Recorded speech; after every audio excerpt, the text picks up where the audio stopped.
I'm glad to be back to this. Today, we're going to talk about operations. So ultimately, math is about shortcuts, finding faster and more efficient ways to do things that we can already do with basic principles. I mean, imagine we wanted to find the area of a weird looking shape like this. I mean, there's nothing stopping you from filling it up with tiny little 1x1 squares and then counting all those up and saying that each square has an area of 1 and then getting an approximation that way. But it would take forever, especially with larger shapes, and it probably wouldn't be accurate, which we don't really like. So instead we'd probably create the shape out of a couple of different functions and then integrate them and subtract the difference, and then we'd find the area exactly and with a more universally applicable method that would be quicker in the long term.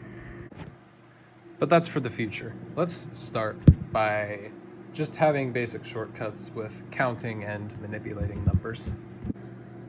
So we already know that we can represent quantities with symbols like this. But what if we want to join two groups of things? Well, the intuitive way would just be to count up everything together, and we figure out that if we join this group of 3 with this group of 2 whatevers, we get 5.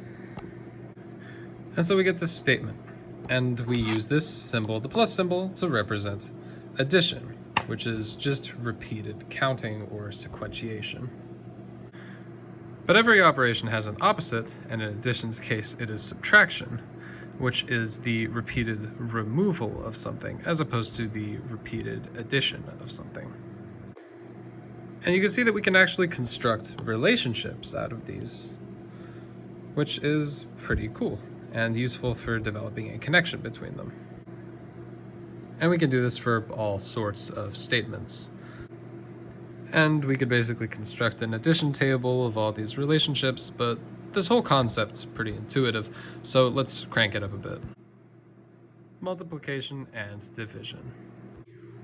So if addition is just repeated counting, where you can group it like this and kind of see what the shortcut is doing, then multiplication is just repeated addition. 2 times 3 is adding 3 together twice. And now you can see the shortcut. Sure, in the previous examples, it seemed a little trivial because, I mean, this isn't so much addition, right?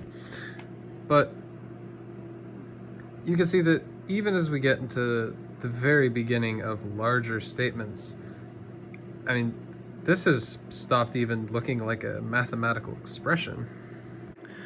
So some common ways to express multiplication are the multiplication sign, putting an asterisk between two numbers, putting one of the numbers in parentheses, all of which imply multiplication.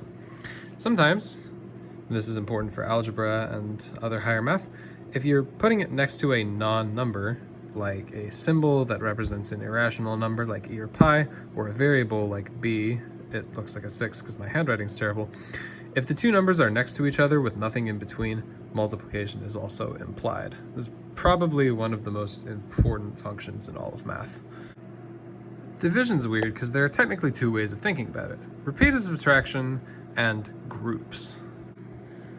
Let's look at repeated subtraction. If we were to divide 12 by 3, then we'd figure out how many times we would need to subtract 3 from 12 in order to get to 0.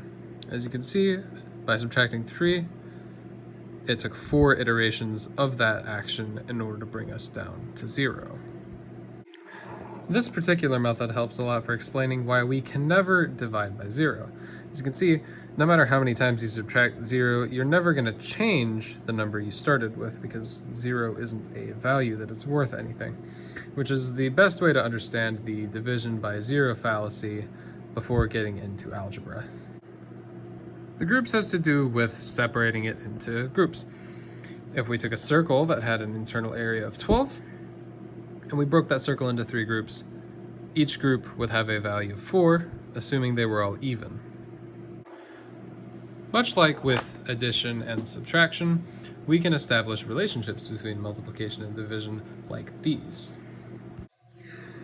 That said, it's time for exponents and roots. Exponentiation is the next step up from multiplication, being repeated multiplication. So we represent it like this with a superscript term, and we have our base, the number being multiplied, and that superscript, the exponent, being the number of times to multiply that number. So in this case, we would break 3 to the 4th power down like this. As you can see, 4 3's being multiplied together.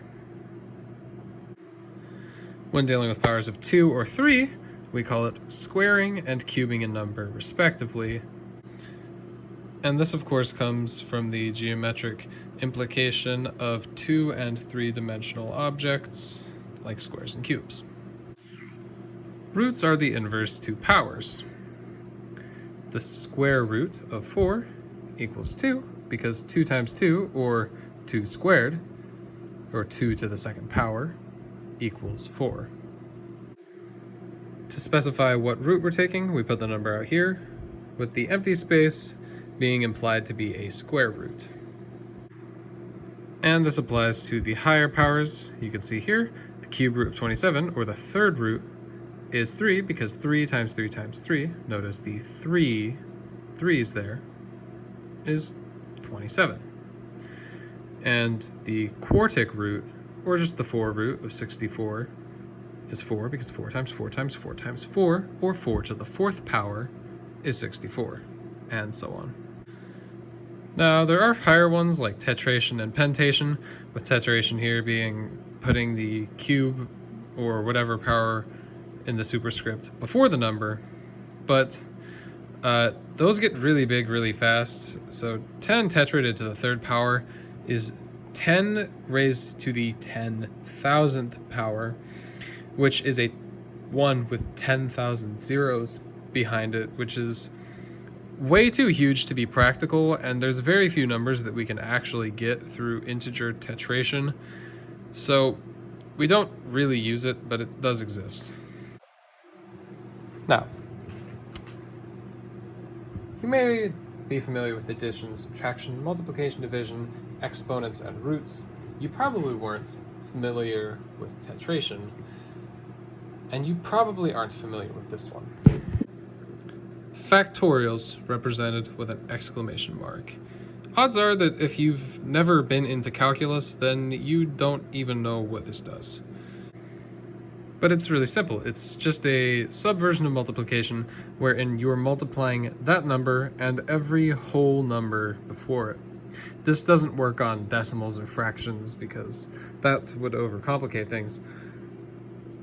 But yeah, that's all it really is. It's used in calculus and stuff like the Taylor series, but that's a whole other thing. But even if you're not doing calculus, it does mean you get to understand jokes like this now. Where other people would say, this is a completely wrong statement, you can say that actually it's a factorial. And so the statement is technically true if you expand it and work it out. Anyways, that's about all. I could go over decimals, but I would probably give myself a migraine trying to explain it in as deep of a conceptual way as I've been trying to do this, and I'm too tired for that right now.